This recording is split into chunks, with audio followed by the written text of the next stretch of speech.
Good afternoon. My name is Susanna Gurr, and on behalf of the team here at the BC Centre for Employment Excellence, I would like to welcome you to our webinar today.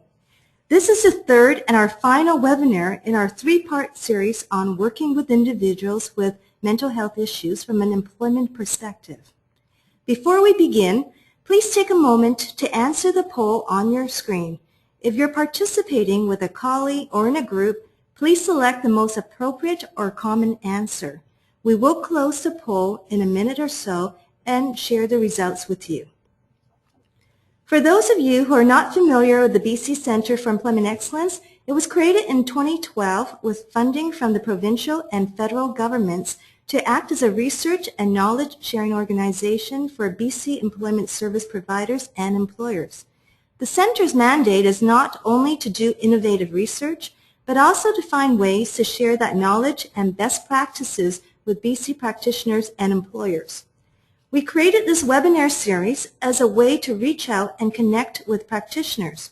Through this series, we have been highlighting new research by the Centre, but are also tapping into the knowledge and expertise with the employment services community. You are invited to view the video recordings of previous webinars that we have posted on our website. The first webinar in this three-part series provided a framework for employment and career practitioners to be more effective in helping individuals with mental health conditions obtain and maintain employment.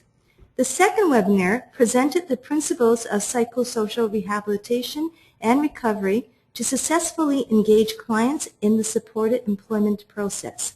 As mentioned, recordings of these two webinars, along with our other previous webinars, are posted on our website.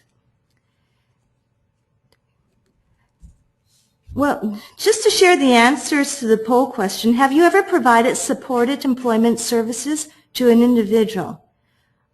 Close to 40% of participants in this webinar are new to this approach. It's my pleasure now to welcome and introduce our two presenters from Gastown Vocational Services. Mariella Balzer is a registered occupational therapist and the coordinator of Gastown Vocational Services, a specialized service offered through Vancouver Coastal Health that assists individuals with mental health conditions to reach their employment and educational goals. She has been a clinical associate professor at the School of Rehabilitation Sciences at the University of British Columbia for many years. Mariella's extensive experience working with specialized disability client groups in career development and case management has gained her a well-deserved reputation as an expert in the vocational rehabilitation field. Dr. Sarah Jane Meachin is a clinical psychologist with a specialization in neuropsychology. Dr. Meachin has won multiple awards and grants in her career. Her research has been published in esteemed peer-reviewed scientific journals and presented internationally at conferences. She is currently registered as a psychologist in Alberta. In the last 3 years, Sarah was a registered psychologist at the Glen Rose Rehabilitation Hospital in Edmonton, where she applied her expertise in neuropsychological assessment and intervention to individuals with acquired brain injury, dementia, and psychiatric conditions.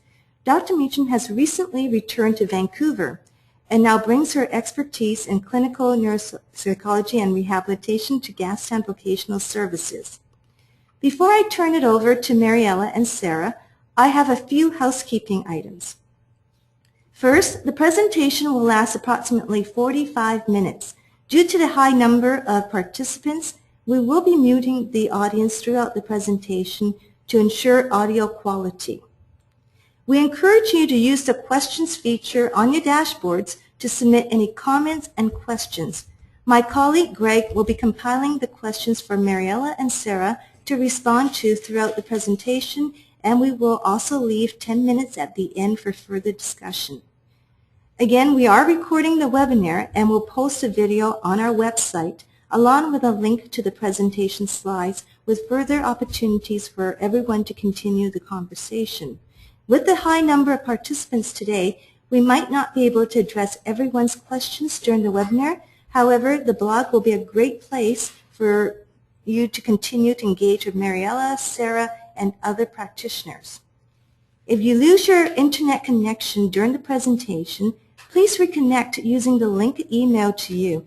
If you lose your phone connection, redial the phone number which appears under the Info tab and you can rejoin. Now, it's my pleasure to hand it over to Sarah and Mariella. Thank you, Susanna, and thank you again for giving us the opportunity to present to you today. Just to give you a bit of an overview, during today's webinar, we're going to provide a very brief recap of what we've covered in the first two webinars. And next, we're going to move to talking about the employment continuum, so the spectrum of employment-based services available to individuals with mental health conditions and addictions. After introducing the components of the continuum, Mariella will spend time discussing in some depth the supported employment approach, with special emphasis on the individual placement and support model, or IPS model. Following that, to now we've focused primarily on the role of the client, their support network, and the career practitioner. In this webinar, we're going to spend a little bit of time discussing the role of the employer. So how can employers create safe spaces for their employees, ones that promote wellness, enhance productivity, and reduce harm? And finally, we'll be giving some of our thoughts on where vocational rehab is heading in the future. And as this is our final webinar in the series, we really do hope to provide a little extra time for questions. So please, as Greg mentioned, feel free to send us those questions throughout. So Susanna already discussed a little bit of what we covered in the first and second webinar, so I'll move through this quickly. In our first webinar, we discussed how mental health conditions are increasingly recognized as common barriers or obstacles to employment for many Canadians. For example, we learned how up to 90% of Canadians with serious mental health issues in Canada are unemployed, in part due to stigma, discrimination, and a misguided belief that individuals with mental health issues cannot work. The skills and talents of individuals have often gone wasted. Their potential has often been unrealized. So we provided an overview of some of the common mental health conditions faced by many of our clients and how they may impact them in the workplace. Fortunately, as we discussed, we're becoming increasingly aware that people with mental health issues not only can work, but those who do are hospitalized less often, use fewer mental health services, and are 2 to 3 times less likely to commit suicide. And we talked about how employment is recognized as a key factor in that recovery. Finally, Mariella provided an overview of the core principles of psychosocial rehabilitation, which can guide us in working with our clients. In the second webinar, Mariella discussed the PSR principles in much greater detail and explored how to apply those principles and to successfully engage clients. We discussed the role of the job developer, especially those qualities that seem to augment outcomes for clients. And we discussed how strength-based approaches provide an important adjunct to more traditional needs or disability assessment when we're working with clients. We talked about wellness strategies, and we were very fortunate to have Donna Dykman present on one well-established wellness approach, the Wellness Recovery Action Plan, and show us how she's used that approach in her own lived experience. So as career practitioners who are invested in the PSR principles, such as the fact that all people have the capacity to learn and grow, and that people receiving services have a right to direct their own affairs, it's crucial that we're able to offer clients a choice. So a menu of evidence-based approaches that suit both their needs and strengths. And depending on an individual's specific circumstances, there are several types of employment supports that are available which have empirical support. And the employment continuum is one way to represent those types of supports. Now, in presenting this continuum, we would like to acknowledge that this information is part of a British Columbia PSR framework document, currently in its final draft. This is a document that is being created through a collaboration of the Provincial Advisory Committee in partnership with various health authorities and ministries around the province. The completed framework document should be available for public distribution soon. So along this continuum, there are essentially 6 types of employment services or service delivery strategies that are described. They differ in terms of the settings in which they occur, the nature and the extent of the supports that are provided, their emphasis on formal assessment, and the key people involved. However, they all share several features. For example, an emphasis on choice, an emphasis on client strengths and client-driven care, as well as a foundational belief that employment is a key factor in recovery. And across the continuum, the PSR principles that we've been discussing really provide a guiding framework for implementing these services. So beginning along the continuum, we're going to talk a little bit about pre-vocational training. So pre-vocational training includes education and support that helps prepare clients for volunteer or employment roles. So traditionally, in the past or in a traditional sense, career practitioners have often followed a train and place model in which pre-vocational training is conducted with clients ahead of the active job search and placement. So the rationale has been that the pre-vocational training can help to develop and enhance skills to increase the likelihood of success in a job down the road. So it's preparatory. Examples would include things like work readiness groups like we have at Gastown Vocational Services, working with clients on resume building, learning about job search strategies, conducting mock interviews. Pre-vocational work might also include interventions such as cognitive behavioral therapy or motivational interviewing, other types of interventions. Increasingly, there is a recognition that pre-vocational programs do not necessarily enhance employment outcomes for clients. So there is some available research that suggests that there are more favorable outcomes for other types of employment supports, such as supported education, which Mariella is going to be speaking to in depth. So a lot of us in the field are moving away from a train and place approach towards a place and train approach. So it has been argued that pre-vocational training should be given a lower priority in communities compared to other services on the continuum. With that said, our clinical experience, and Mariella and I have had lots of discussions about this, often disputes that point of view. So in fact, our clients often are really clamoring for those types of services, so training to help augment their skill sets. And for clients with multiple barriers and severe and complex mental health conditions, pre-vocational training might be a starting point for them.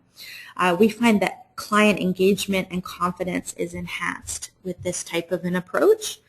And in a case example that Mariella is going to be going through, she'll be speaking to an example of a client for whom the pre-vocational stage was very important in moving them along that continuum. So moving along the continuum, we have volunteer placement or work. The main features of volunteer placement are supporting clients to choose, obtain, and maintain positions in a volunteer or work setting. These might be time limited, or for some clients it may be a long-term goal in and of itself. Volunteer placements can help clients build skills and confidence. For many clients who have little to no formal experience, volunteer placements provide experiences to put on a resume and often a key professional reference.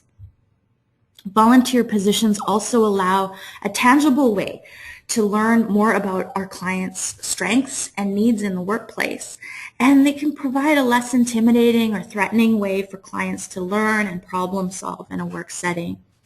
They also provide a structure for a lot of clients who may not have had recent experiences getting up and going to a place every day. And learning about workplace expectations is another merit of volunteer placement. In many instances, a volunteer role can be preparatory for transition to a paid employment. For example, at Gastown, many of our clients have been hired by a business or an organization after completing a work experience placement or volunteer position there. So the relationships are built starting with a volunteer or honorarium-based work experience, and from there they move into competitive wages in the same organization. Moving along, we're going to move to transitional employment, which is another service delivery approach. Transitional employment offers another approach to employment for individuals with mental health conditions. It's often done on a time-limited basis, and it may involve work crews where clients can work together to provide a service with some staffing support. Transitional employment emphasizes that just as individuals with physical disabilities deserve and benefit from accessibility, so too do individuals with mental health conditions. Now, transitional employment can be offered in a variety of different settings. Common settings offering these types of programs include clubhouses, social cooperatives, and peer-run initiatives. For those of you who may not be familiar with the concept of a clubhouse, this is a term that refers to a comprehensive program of psychosocial rehabilitation in which individuals, typically with mental health issues or addictions, become members, and they work side by side with staff to operate the program and focus on restorative activities, which would include employment. A social cooperative or enterprise are organizations or businesses in which the consumers are the owners or service providers. And peer-run initiatives, like the name suggests, are those in which individuals with lived experience provide services and supports to one another. So an example of transitional employment through a clubhouse is, for example, a particular job may be offered by an employer, and the clubhouse takes responsibility for that job. So, for example, a staff member from the clubhouse may work with the employer to learn about the job, determine the responsibilities of that job and the expectations, and then the clubhouse ensures that that position is always filled. So it may be by one member of the clubhouse or several. And if the employee is unable to attend work, a staff member will always be available to fill in. Transitional employment models are mutually beneficial. So it benefits members because it limits the stress of being interviewed or trained by a stranger. It reduces or eliminates the threat of job loss due to absenteeism. So it's been very successful from a member perspective. But what I find so great about transitional employment approaches is that it benefits the employer as well, because the employer has a guarantee that the job will be filled. They don't have to spend time training and retraining new applicants because the staff members are able to do that. And they're assured that the employees have the support and assistance that they need from the clubhouse. So there's just an example there of some of what transitional employment can limit, for example, the stress of interviewing and training by strangers and that threat of job loss due to absenteeism. So next we have supported employment, and I'm not going to spend much time talking about it because Mariella is going to be talking about supported employment in a lot of depth. So I will simply highlight that the supported employment approach follows a place and train approach, and it involves individualized assessment, emphasizes client choice, rapid job search, accommodations on the job, and ongoing support from a vocational specialist. And a lot of research is showing us, as Mariella will discuss, that supported employment models are among the most effective in terms of employment outcomes and recovery for our clients. Something that I was a little bit newer to is the concept of customized employment. And I think it's quite common to confuse customized employment with supported employment because there is a lot of overlap between the two approaches, but there are several things that make them distinct. So customized employment approaches are becoming increasingly popular.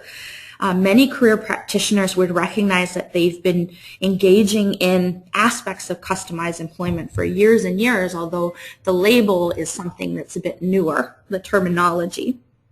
So in customized employment, the job seeker or client is guiding the employment process, and a job developer is helping to discover the unique skills and interests of a client, and then helping to create or carve a position that not only meets the needs of the client, but the needs of an employer.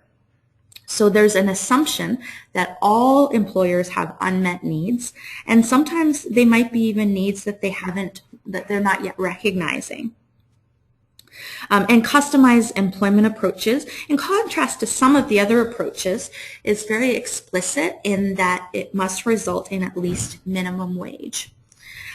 Some of the similarities between supported and customized employment are that both have an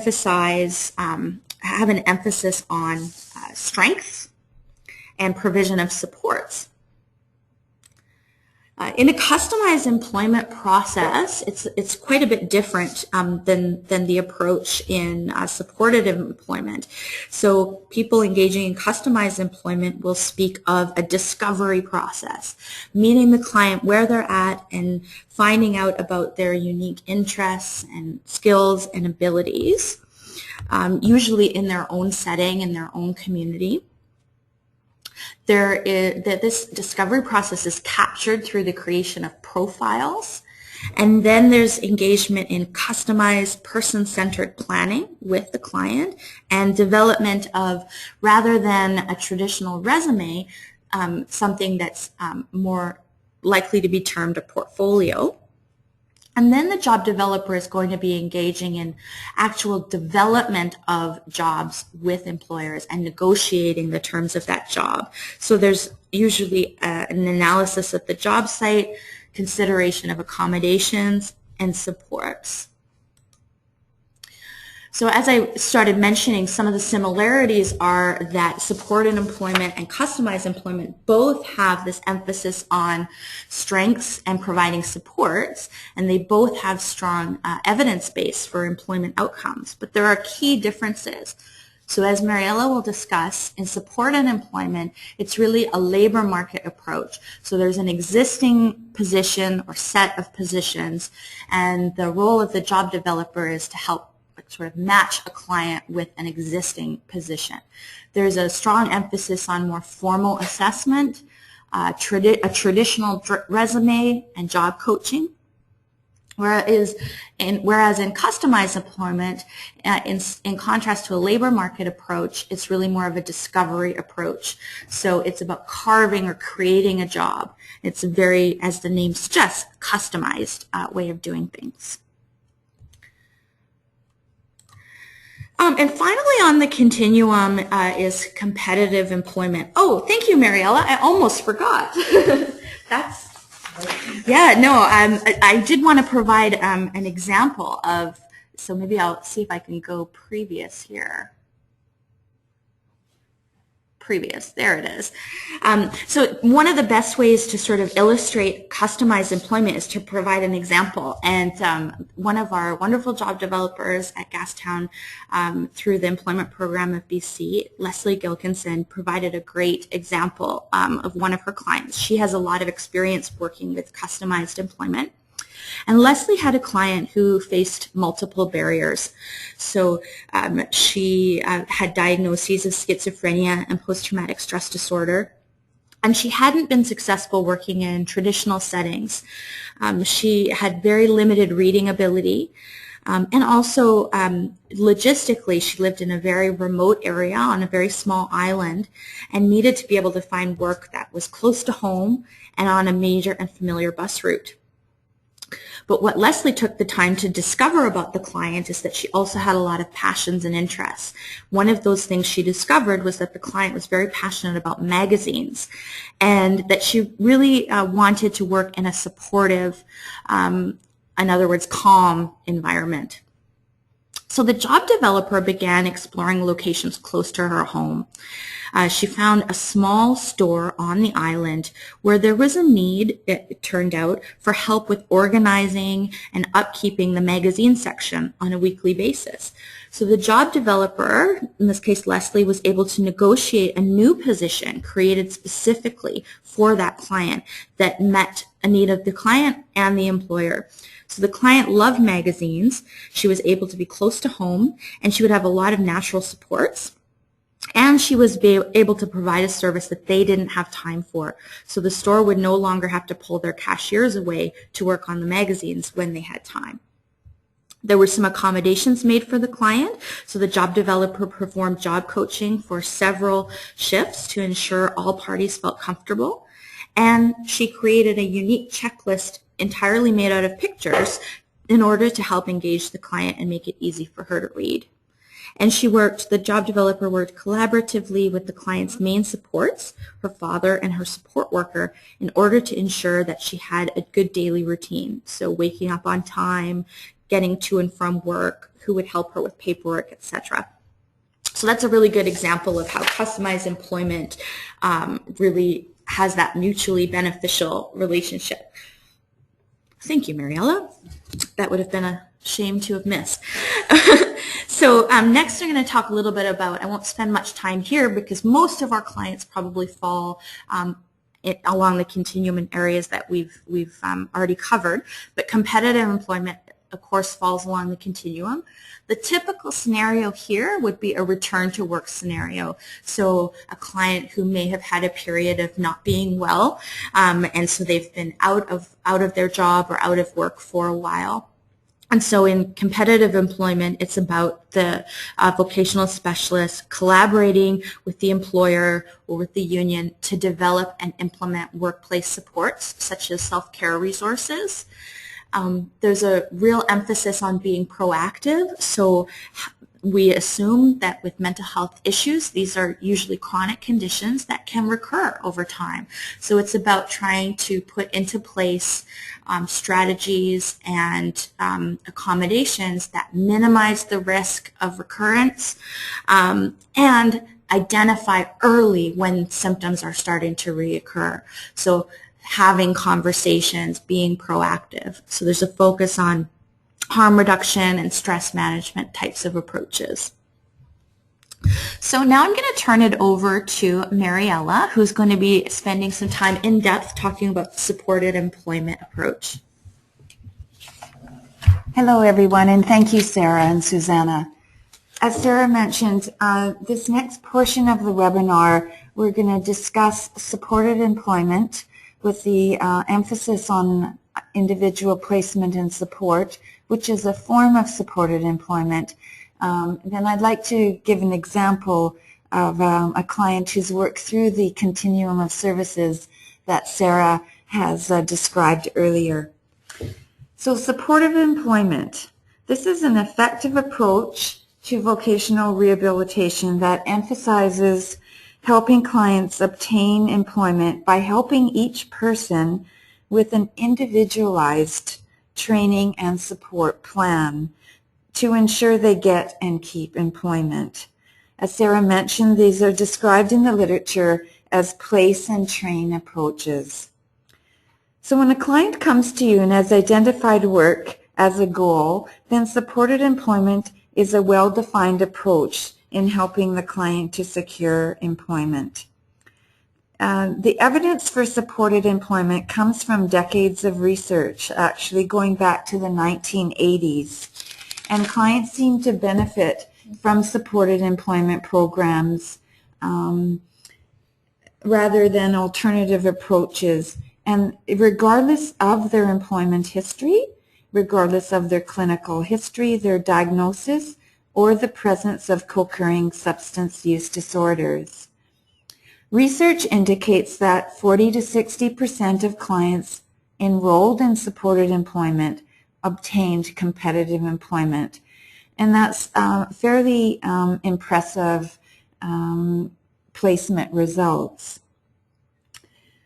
So when the literature's and in my own personal experience, there's lots of evidence to suggest that when an individual has a job that matches his or her preferences and his and her values and capabilities, and with ongoing support from career practitioners, from the mental health case managers, from family members and others, that they're able to keep these jobs over periods of time. So the key features of a supported employment approach are that we're supporting clients to get jobs, not services, that all persons, regardless of their diagnosis, can benefit, that variety and flexibility is key, and providing individualized support is also paramount. The goal of supported employment is to help each client find paid employment with appropriate accommodations to suit the individual's needs and strengths. So what are the components of a supported employment approach? First of all, you'll see some of the similarities to the PSR, and that is we're going to use a strength-based assessment, that the goal setting is always done by the client, that there's job coaching and job development involved, there's employer outreach and assistance in finding job placements, there's a skill training on the job, ongoing support to maintain employment, and of course, as we've mentioned periodically before, flexibility. And that is, flexibility can be offered in many different types of ways depending on the individual, their needs, and also whether they need accommodations.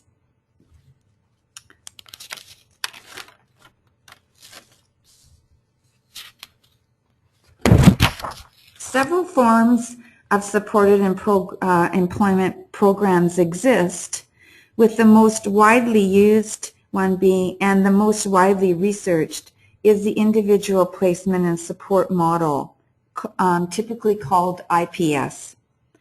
A recent review of 11 randomized trials of IPS programs indicate that 60% of participants with services in mental health centers were successful at obtaining competitive employment. The IPS model has a well-developed fidelity measures or scales. So what does the word fidelity mean? In this situation, it involves not trust, but in research terms, it's defined as the strategies that monitor and enhance the accuracy and consistency of an intervention to ensure each component is delivered in a comparable manner in all participants over time. So IPS is well researched and it has a well-developed fidelity scale. Originally, the 15-item fidelity scale was developed and this has now been expanded to a 25-point fidelity scale. And what are some of the items, for example, in an IPS fidelity scale would be such as the caseload size would be a measure, and in this case, in the IPS model, working with mental health clients, your caseload would be 20 to 25. The employment specialist is part of a mental health team, is part of the fidelity, and another example would be, for example, the employment specialist is required to spend a certain percentage of time, I believe it's 60% of time actually out in the community doing job marketing and job support. So what are the components of the IPS model? So again, the focus is on competitive employment with folks with services with mental illness, even with folks with very serious conditions. The eligibility is on client choice. Folks are not excluded on the basis of their readiness, their diagnosis, their symptoms, or their level of disability. And this is referred to as a zero exclusion philosophy. As mentioned, there's rapid job search right from the start. Attention is focused on clients' preference and choice. There's integration of the IPS program within mental health treatment centers. And the career practitioner or employment specialist would spend time providing counseling to the client on benefits, and advice is providing regarding understanding their income, understanding options, their health care benefits, their disability entitlements. Follow-ups supports are individualized, continuous, and time limited.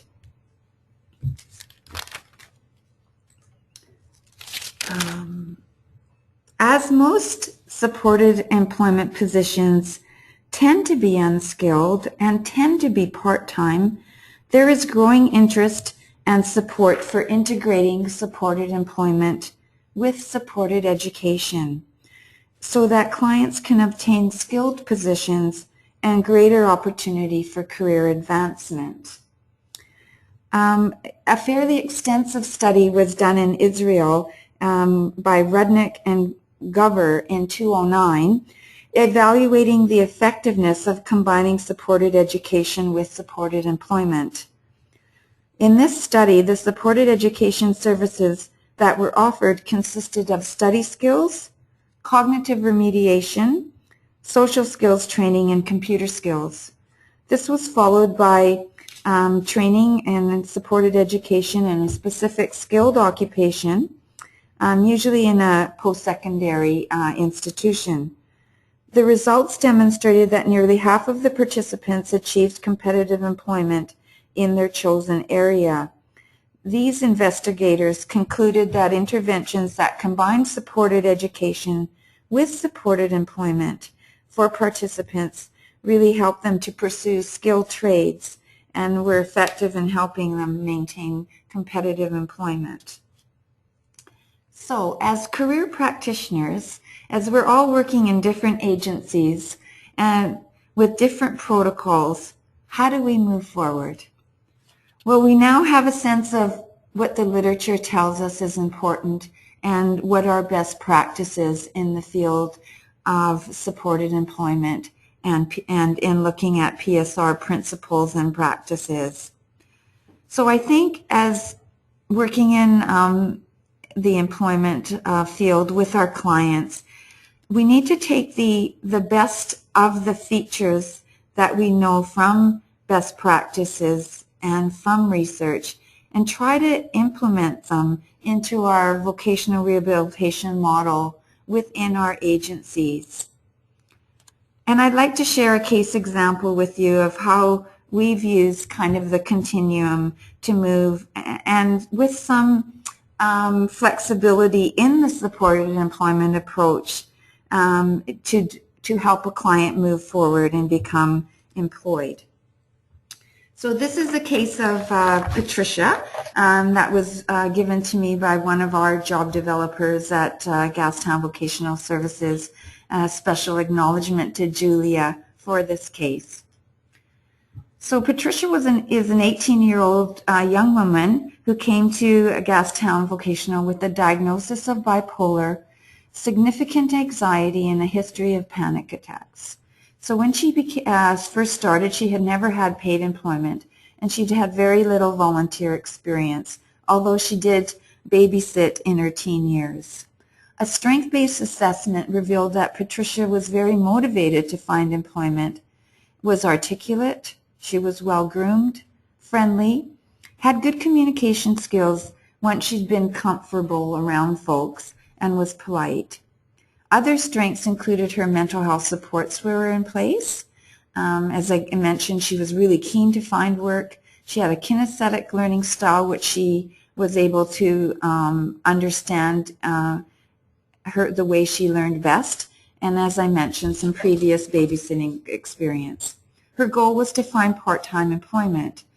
In the collaborative employment planning session, the job developer and Patricia decided that going straight into job search for competitive employment may not be the first step for her, that she needed to develop some readiness, her confidence, and a work experience placement was decided to be the first step. Because she had no references for a resume, with such high levels of anxiety in interviewing and with gaining employment in general, as well as not much of an understanding of the workplace environment, that it was a work experience and not rapid job search would be the way to go. So a 2-month placement was found for her, and again the goal being to build her confidence, to build her employment skills, and explore interest for future employment. Also, a work experience would give her a reference and potentially an opportunity to be hired by the employer.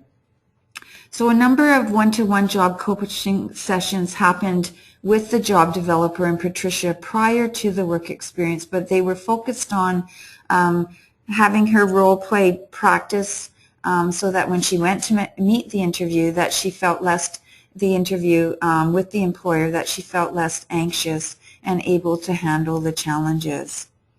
A resume was created so that we could approach the employer. So the job developer found a work experience for Patricia at Canadian Tire doing stock, which was one of her preferences, and 3 or 4 shifts a week at 2 hours. She liked the stocking duties, and the location of the store were also key features for her, because she did not want to spend a lot of time commuting with such high anxiety she felt on transit. So the job developer communicated Patricia's goals for the placement with the store manager, which included building her confidence, gaining work experience, and eventually to find, hopefully, employment at this setting if she liked it. One of the key features of an accommodation that I thought was creative was, rather than Patricia starting off in a uniform which the staff wore, she started off in plain clothes so that she wasn't approached by customers, so she was still learning the layout of the store and how to do the actual tasks. So she was comforted by the fact that customers wouldn't approach her right away until she felt more comfortable, and as her confidence grew. She then, following a successful midterm review, decided she was ready to wear the uniform and was able to be comfortable interacting with customers, and also able to be given more challenging tasks and responsibilities. However, there was a little bump along the road, which happens with some of our clients. After about a month and a half of the work experience, the job developer became aware that Patricia had been calling in sick for several times of her shifts.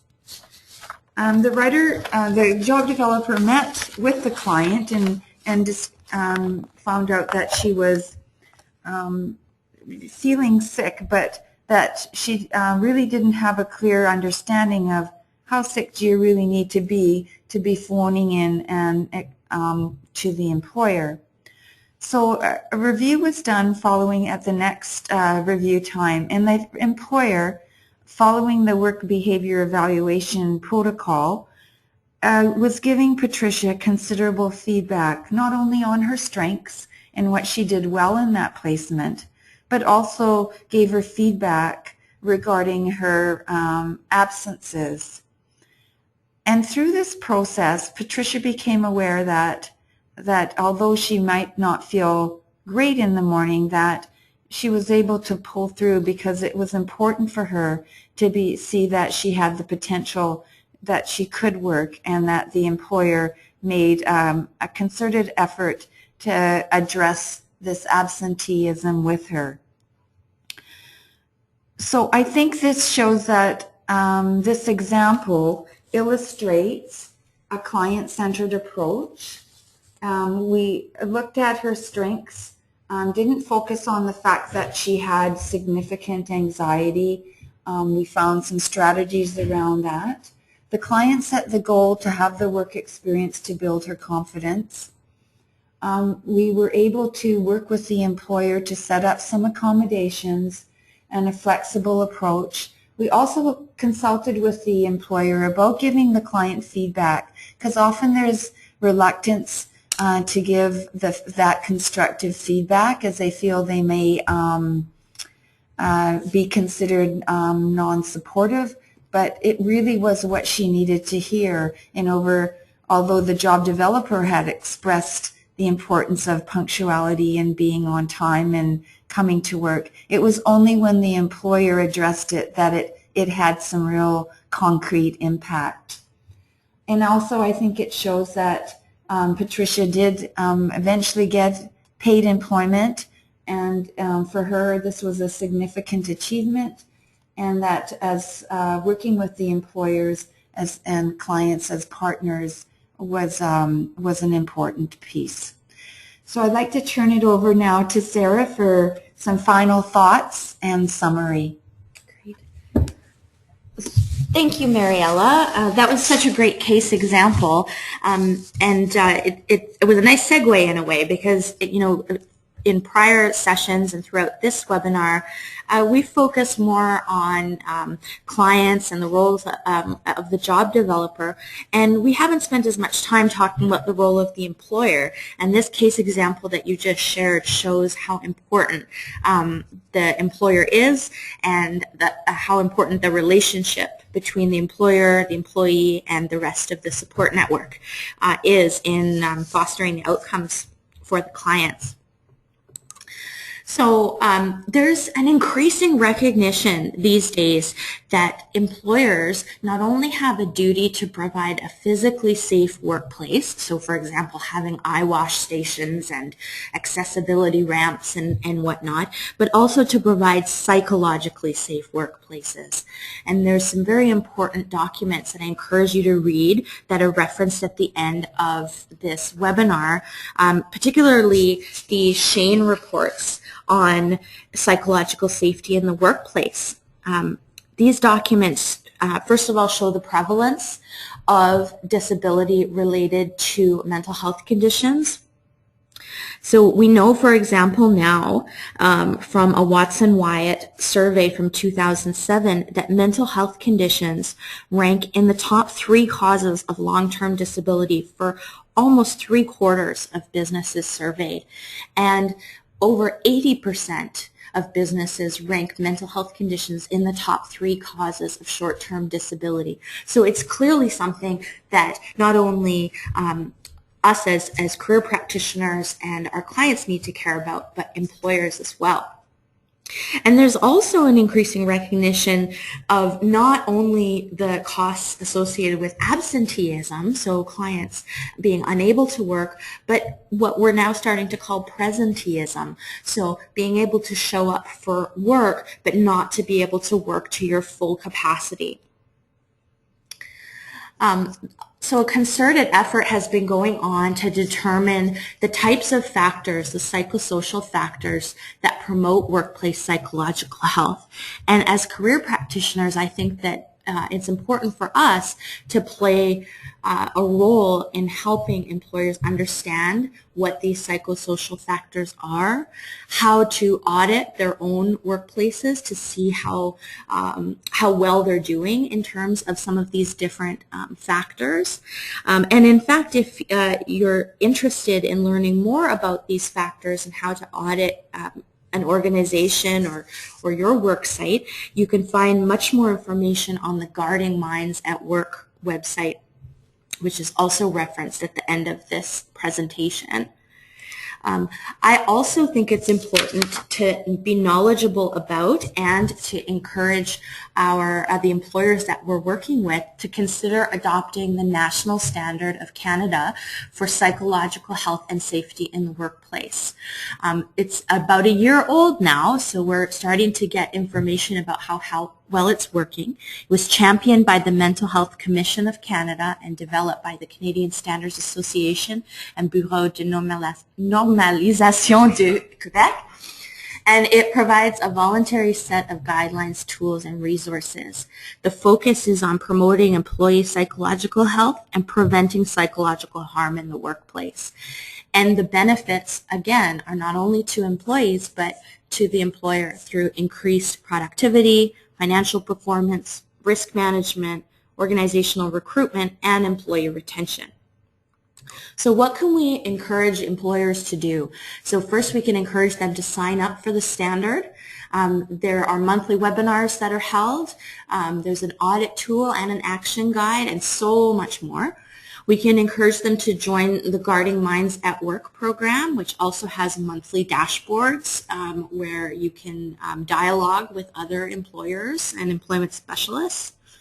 I would encourage, and I believe that most of our staff at Gastown Vocational Services has had the opportunity to take the Mental Health Commission of Canada's Mental Health First Aid course. So being not just focusing on things like having eye wash stations and steel-toed boots, but having the ability to give first aid when people are showing signs. But above and beyond that, on a more general level, I think it's important to help employers realize how important it is to be proactive, having conversations with their employees, noticing when things are different, when an employee is calling in sick who doesn't usually, when they look tired or stressed out, and really about helping them create safe spaces where employees feel that they can seek supports when needed. And as Mariella mentioned, providing regular constructive feedback to employees so that they know how they're doing. I'll just skip through there. I just want to close by just re-emphasizing how career practitioners are so key in the recovery process and in helping clients meet their goals. As we've been emphasizing, career practitioners have the knowledge of the PSR principles and recovery principles, the knowledge of the job market and employers, and they are a key relationship with clients and their support systems. So what you're doing is so important. And finally, some thoughts about what directions we're heading. Well, we're very lucky to live in a time where we have technology such as these types of webinars and social media that we can reach people in more remote areas. I think that we're moving toward an increased emphasis on peer-based initiatives, social enterprises, and things like clubhouses that we talked about earlier. I think increasingly stigma is being reduced and we're focusing on recovery and that expanded vision of wellness not just being the absence of illness. And we have these PSR principles as a guiding framework, and just a reminder that the framework document will be available for public viewing soon, so stay tuned. You've had a bit of a preview today. And now we have this recognition growing that employment is key to recovery. And whereas we used to think perhaps that people with mental illness, a few could work, but most couldn't, now we're realizing that the inability to work is a vast exception and not the rule. So that's about it. Thank you so much for tuning in today. It's been our pleasure to present. Thank you very much, Sarah Jane and Mariella. We've had a couple of questions come in, and again, we have a few minutes, so if you do have a question, we'll try to get to it now. Otherwise, we can take a look at it on the blog that will be sent out, the links that will be sent out tomorrow, hopefully. So one of the questions that came in is, are diagnoses divulged to employers when doing supported or customized employment? Do you want to take that one? That's a good question, because disclosure is a very challenging but personal kind of approach that you would discuss with your clients. Supportive employment usually you would have some kind of disclosure up front if you were going into the work environment and providing job coaching support. And we've done this in a variety of different ways with employers. Sometimes not telling exactly what the diagnosis is, but approaching it more, for example, like this person has been out of work for some time, they're lacking confidence, and you might say have had some stressors in their lives without going into exactly what the diagnosis is. On the other hand, some clients don't wish to disclose, and you're kind of doing the job coaching behind the scenes, but you may be really helping with the job marketing and helping them source jobs. But it really is a personal decision by the client. Thanks, Mariella. And a couple of questions coming in about where you can find the presentation slides and the recording.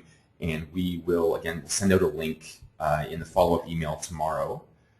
Apologize for the last webinar. We had a little bit of difficulty with our transcoding software to get the video up, but those problems seem to resolve. So expect an email tomorrow, and if not, don't panic. We will send out that follow-up email soon.